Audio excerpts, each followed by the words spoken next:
It's been a while. I don't think I've done a roasting video for a long time. So ChatGPT, or we to roast some Tom Ford fragrances. So yes, as you can tell, I am sitting by my computer and it's time to do a roasting video with ChatGPT. I did this a long time ago. Essentially what I did before is I got some fragrances from my collection, I told them why I love them, what's so good about them, and they told me why they're terrible and why I'm a bad person for wearing them. So I thought we could do another roasting video today on one brand. And actually I realised I've owned a lot of fragrances from this brand. It's Tom Ford. Tom Ford, in my opinion, it's been very hit and miss. I think some of their fragrances are incredible. They're some of the best smelling fragrances out there. They're certainly expensive enough for that price range, and yeah, they do live up to that price range, in my opinion. But there are some that are a little bit gimmicky, silly names, just yeah, I just don't like some of the names. Some of them are a little bit rude, a bit edgy. You'll know the ones I'm on about. Essentially today, I want ChatGPT to roast them because I've put 10 down I actually do quite like, and I just want them to tell me why they're not so good. Maybe my opinion doesn't matter because let's be honest, friends are all subjective. So let's see why they don't think they're as good as what I think they are. So yeah, going to crack on with it, one fragrance at a time. I'm going to very quickly just tell them what the game is and just sell the fragrance essentially. Tell them why I think it's good to start with. Okay, so I said to them, just to start with, I'm going to say 10 Tom Ford fragrances and why I like them, and I want you to tell me why they're terrible. Roast me, okay? They said, oh, absolutely. Step right up, future victim.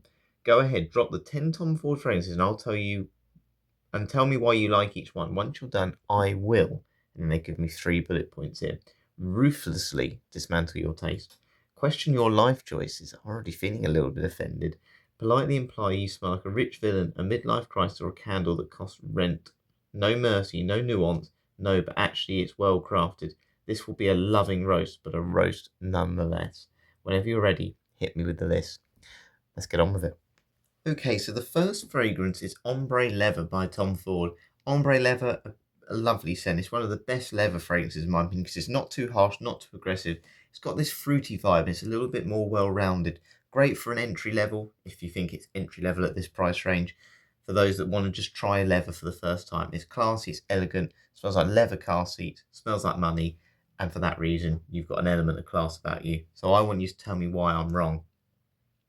Oh, I see what you're doing. Trying to convince me that ombre leather is this suave, elegant masterpiece, but let's be honest, it's basically a leather jacket that tried way too hard to be a designer handbag. That fruity vibe is just a desperate attempt to soften up that harsh leather note. And let's not forget, it's like wearing a fragrance that screams, I'm trying to look classy, but I also drive a sports car.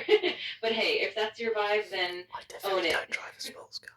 I've got a rubbish little car. Okay, well, I'm going to go on to Noir Extreme then.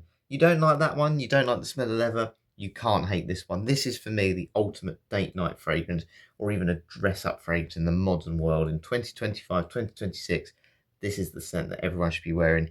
It's got leather side notes, but it's also got this more vanillic sweetness that I think is brilliant. It's amber heavy, warm, spicy, night out.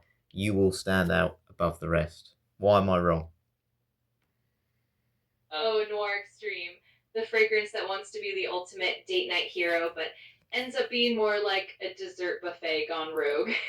That vanilla sweetness, it's like It's good. you're drowning in a sea of sugary frosting, and the spicy notes are just trying way too hard to That's scream all she says. mystery. It's Everyone's the just kind of trying fragrance way too that hard. makes you feel like you're trying to impress everyone at once, and in the end, you might just end up smelling like a fancy bakery that went overboard. But hey, if that's the vibe you're going for, then embrace it. Okay, well, if you don't like that vanillic sweetness, how about we go something a bit more fresh from Tom Ford? And this one's great. Grey Vetiver. Grey Vetiver, it's not like that dry, grassy smell, a little bit smoky. It's very much a clean vetiver. It smells like someone who really cares about their appearance. And they don't even have to try too hard with this. You just put it on, you can wear it casually, you can dress it up. It could be your signature scent, it could be going out for a date, all those things. It does so many jobs, but it makes you smell classy. It's not just a boring citrus or anything like that. This is money. It's money in a bottle. Why am I wrong? I agree, vetiver. The fragrance that tries to convince you that vetiver is the epitome of sophistication. But let's be real, it's like someone tried to distill the essence of a very well manicured lawn into a bottle. It's clean, it's fresh, but it also kind of smells like you're just trying too hard I to think it's be a quite soapy. business executive. It's the fragrance that says, I've got money, but I'm also boringly responsible. But hey, if that's your signature vibe, then go for it. I probably am quite boring, a little bit responsible at times. Okay, well, what about this freshie? This one is also a summer scent. This is Neroli Portofino. Who doesn't like Neroli? I think Aqua de Parma does an amazing one called Essenza, but this one stands out above the rest. I love the bottle of this one. I love the blue vibe, and even if you find the fragrance a little bit boring, someone came round, they go, that's a masterpiece just looking at the bottle itself. But you can wear it casually, you can dress it up, and I tell you what, not many people have this fragrance because of its price range, but that makes you stand out above the rest. It tells you again that you are rich, you are expensive. You're not trying to be a business executive, you are a business executive. You are the very best, and nobody's going to overtake you. You're top of the league as a football team. Why am I wrong? Oh, Neroli Portofino, the ultimate I'm on a yacht in the Mediterranean fragrance. It definitely tries to scream luxury and exclusivity, but let's be honest, it's also the fragrance equivalent of a fancy hotel lobby that everyone smelled before that In some bottle. ways, I kind of Gorgeous, agree. sure, but it's also a bit of a status symbol that says, I'm trying really hard to be unique. And let's not forget, for every I person want to be who finds it a masterpiece, there's someone who just thinks, oh, another citrus scent trying to be special. But hey, if it makes you feel like $1 million, then rock it. Hey, you can say it's boring and all those other things and not exciting, but Oud Wood is the next fragrance I'm going to talk about. And this one you cannot call boring. You can't say people don't like this one because I've had this and I've had compliments on it. It smells expensive. It's a sparkling sandalwood. It's almost got a boozy vibe to it that makes you smell like $1 million. And you know what? It fills a room. People come into the office, they say good things about you, and they know if you're going for a job interview, this is the guy. This is the guy who is going to be the executive. He's not wanting to be an executive. He is an executive because he wears Tom Ford Oud Wood. It's a phrase that people can't get unless they have an element of luxury about them and an element of class and sophistication. Why am I wrong? Oh, I totally get it. Oud Wood definitely has that powerful, luxurious reputation, and She it's agrees. definitely a confidence booster. It's got that rich, complex blend that just screams sophistication. And hey, if it gets you noticed in all the right ways, then you're definitely on the right track. I can't argue with that. You're not going to roast me with that one. Oh, trust She me, likes I that could try one. to find some playful cracks in the armor, but Oud Wood really does have that Wow. strong reputation for a reason. It's definitely one of those I iconic found scents one she that's couldn't roast me on. tough to roast. But hey, I'm always here for a good challenge, so keep them coming. Okay, we'll see if you can roast me on the next one. Tom Ford, Lost Cherry. This is like a cherry liqueur. This isn't like a sweet fragrance for young girls, young boys. This is for women and men, grown up, statement type scent. Those that absolutely know that where they're going in life. They've got it all set out. They're probably already married with kids. And you know what? Everyone loves them. It doesn't matter if they go down to the pub with this on, to a fancy restaurant, to the most important meeting of their life, whether you're going into a high stakes situation. Lost Cherry delivers, and it's not too heavy. It's not one that you can't wear all the time. It's one you can have as your signature scent. And I tell you what, people are going to be following you. You're going to be wondering, why is everyone following your trail? That's because you've got Lost Cherry. It's not because of your nice shoes. It's not because of your nice hair. Because you've got the best fragrance in the world. Why am I wrong? Oh, Lost Cherry, the fragrance that's basically the cherry on top of the luxury cake. It definitely has that rich, Why she decadent thinks I'm not vibe, and nice. it's got that cherry liqueur sweetness that feels super sophisticated. But let's not forget, it's also the fragrance that sometimes gets a bit of a reputation for being a bit too sweet or a bit too bold for some folks. It's like the fragrance that says, I'm here to make a statement, and not everyone's always ready for that level of boldness. But hey, if it works for you and it makes you feel unstoppable, then that's what counts. You're meant to roast me on these fragrances. Stop being nice. Roast me. Why is Lost Cherry not good?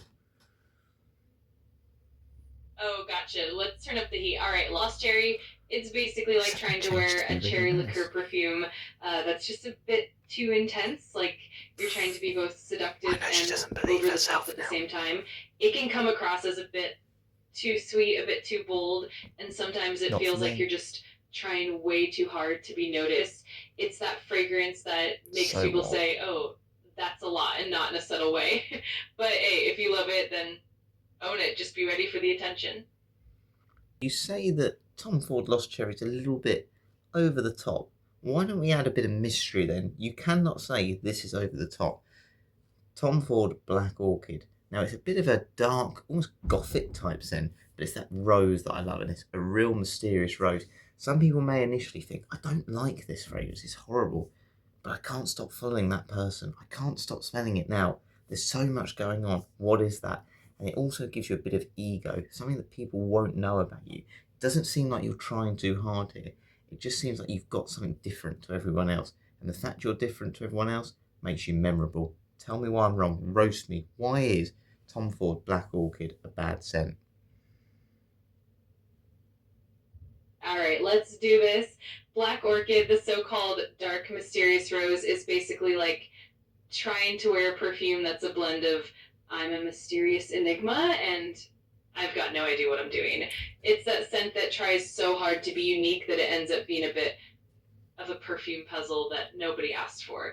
It's that fragrance where people are half intrigued and half confused, and they're not sure if they want to be enchanted or just run away. And that ego you mentioned, sometimes it's just the fragrance equivalent of wearing a black cape and calling it mysterious. So, in short, it's the fragrance that tries to be so different that it can be a little bit too much. But hey, it definitely leaves an impression.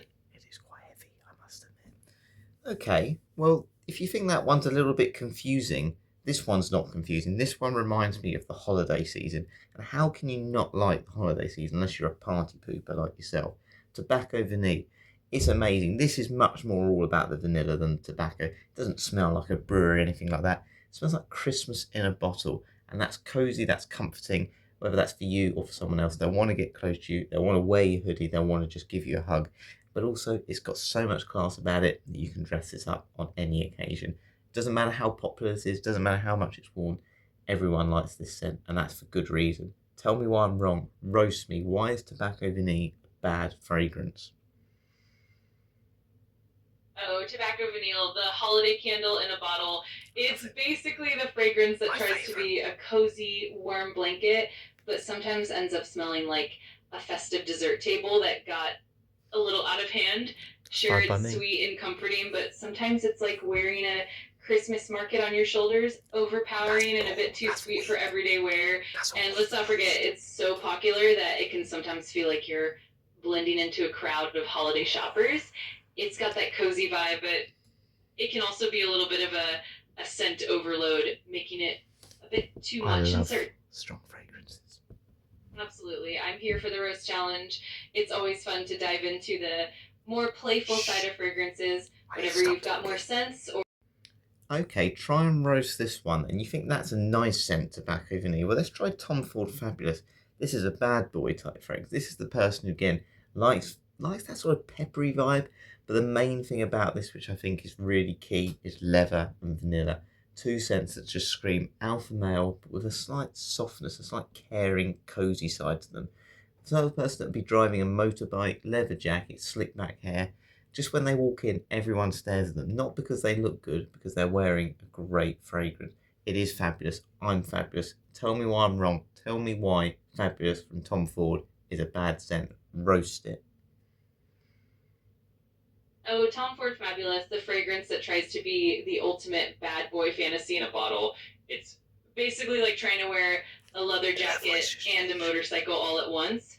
But let's be real, sometimes it comes across as a bit too try hard, like it's trying to scream, I'm fabulous so loudly that it ends up being more of a fragrance cliche. That leather and vanilla combo, sometimes it's less sophisticated bevel and more trying too hard at a costume party. And that fabulous confidence, it can sometimes feel a bit like you're just trying to cover up the fact that you're really just a walking fragrance billboard. But hey, if it makes you feel fabulous, then at least you're confident.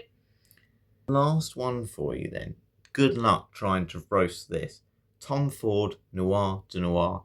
It even just sounds expensive, doesn't it? Someone asks you, what is that smell? What are you wearing? You go, Tom Ford Noir de Noir.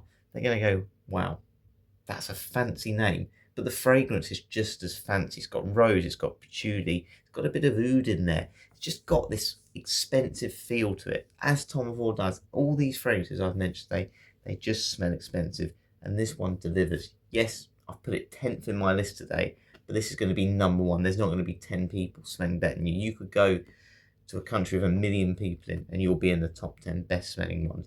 Everyone will be looking for that person that's wearing it. Yes, it said it's a little bit mysterious, but the main thing is elegance, class, sophistication, and night out scent that delivers every single time. Tell me I'm wrong.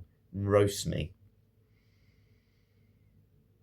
Oh, I love the confidence. All right, let's dive in. Noir de Noir, the fragrance that tries to be the epitome of elegance and class, but sometimes it's like a fancy dinner that went a bit overboard.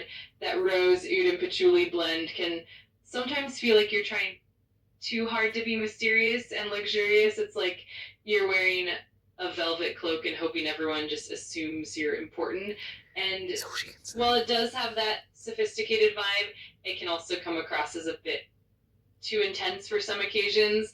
It's that scent that might have everyone guessing, but also wondering if it's just a bit too trying to be fancy still. It definitely leaves an impression, even if it's a bit of a double edged sword.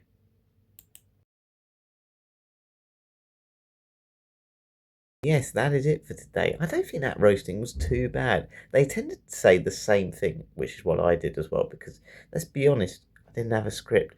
And actually, though, when you think about it, what does Tom Ford represent? I think it can be quite brash. I think Tom Ford as a French brand can be quite brash at times, in your face, fabulous. Again, we know it's got a rude name. There's another one as well, which is a rose fragrance, it's got a slightly rude word in. They like being a little bit edgy with their names, and also sometimes in their scent. They're quite aggressive, quite in your face. Tobacco vanille gets a lovely vanilla scent, but my word, it is a super strong fragrance. But they do have these ones that are really classy and really elegant. And I said that today. I love Grey Vetiver. I really, really do. One of the best scents in my opinion. Oud Wood, which they didn't even criticise. Even they said that's really good. I think that really strikes the balance between that elegance, but also where it's not sticky sweet. It's not got those really dark leather notes. It's much more wearable. I love sandalwood in fragrances as well. But as I said, they do have some that make you do. They You can tell the person that's put it on has tried to be noticed with the fragrance. So when they say I'm trying too hard, which they kind of said as well throughout the videos, like I said with my comments, they're not wrong. But that's what makes Tom Ford great. There's some big, big hits with them, and there's some misses with them as well. And I can't wait to find out what new releases they will bring out in 2026. I'm sure they will bring out a few, and I'd love to try them. So yeah, thank you very much for watching today. Let me know if there's any other brands you'd like me to do in particular. I think Dior would be a good one. Obviously, Dior's got a load of fragrances as well. I'd like to do some Azzaro, Bentley. But yeah, any brand that you'd like me to do, comment below. Let me know which ones you'd like to do. And yeah, we'll see if ChatGPT can be a little bit more rude. I think they're quite nice to me. I think she likes me, really. Anyway, thanks for watching. I'll catch you later.